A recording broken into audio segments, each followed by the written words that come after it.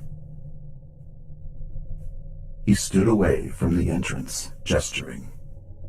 Fay led the group inside. Lane stood behind Klaus. Pressed against a counter in a cramped cubicle, Cameron stood in the doorway. Computer, quote, the file's court descriptions of mystic, said Cameron. Keep it brief. The computer spoke in a calm, clearly enunciated woman's voice. Under the guiding light of the Cardinals, the Brotherhood learned how to tap into ancient powers, long lost to common man. A source of power was opened up, and the mystics devoted their lives to understanding and ultimately controlling this new force. Through several lifetimes, have been spent studying this force of life, only a small part of the total power has been learned to date. explain the part about why some people had to become mystics to do this, said Cameron.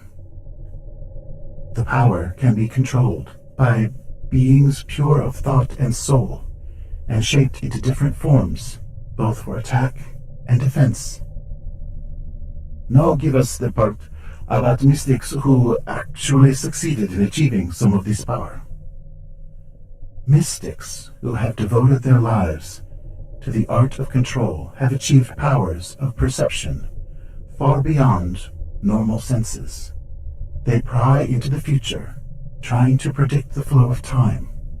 They search the minds of millions for the nearest trace of dark enemies and evil. They spy into the darkest chambers of the Dark Legions, trying to find the way of undoing the Dark Legion. The future is not only the domain of the mystics. The mystics also search the past, scribing the events that shaped our present age. That's the important part, said Cameron. The file has a lot of peripheral material about the failed mystics, Auld Lang Syne, that sort of thing. How accurate is it? Lane asked. Well, it's from fairly recent history volume, Cameron shrugged again. That part about mystics spying on the Dark Legion's darkest chambers doesn't sound right, said Lane.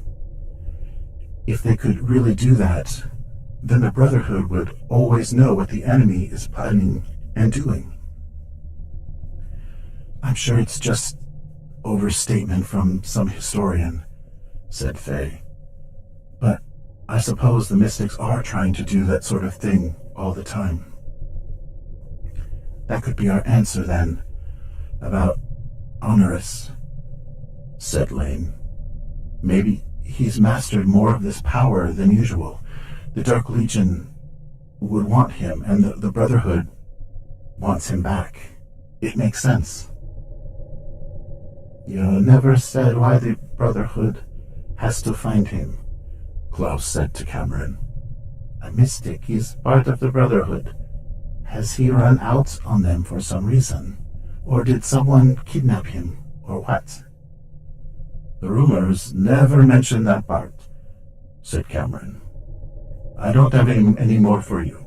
For that matter, I don't know for sure what the Dark Legion is even aware of him. Understood, said Lane. That's only surmise, but it's worth investigating.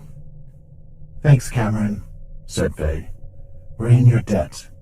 If we get something you can use, I'll give it to you. Don't bring me the news of your own defeat so early in the morning. Lane blinked in surprise. It's not morning, Klaus muttered. Come on, let's get out of here.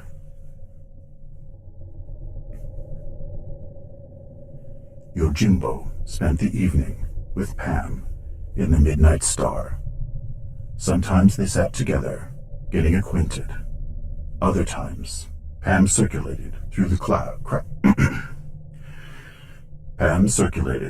crowd, making small talk with colleagues. Periodically, Yojimbo checked with the whiz kid to see if he had any new information, but he did not. When Lane appeared in the doorway, he had two people with him. Pam returned to Yojimbo, who turned on his own sonic disruptor. Lane introduced him to Fay Fan and Klaus Dahlen, and told Yojimbo and Pam that they had helped him find out the renegade mystic had wandered away from the Brotherhood. Yojimbo tensed and studied the faces of Fay and Klaus. Then he asked them to step aside, outside the radius of the sonic disruptor, just for a moment. When they did so, Yojimbo turned sternly to Lane.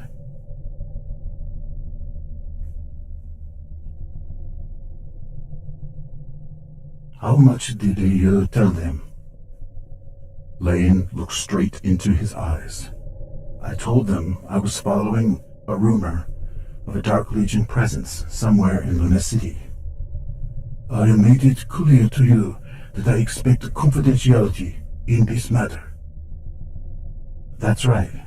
I hired you because I believed you could be trusted. You have violated that trust. No. Yojimbo remembered very well that when he had been shamed out of Mishima Elite, he had not been given the opportunity to present his own case. He would not treat his own colleagues that way. Explain yourself.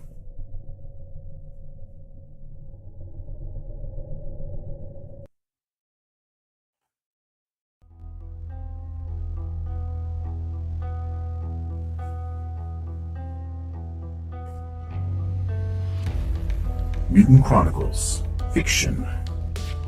The Apostle of Insanity Trilogy, Volume 1, in Lunacy, by William F. Wu. Chapter 8, End.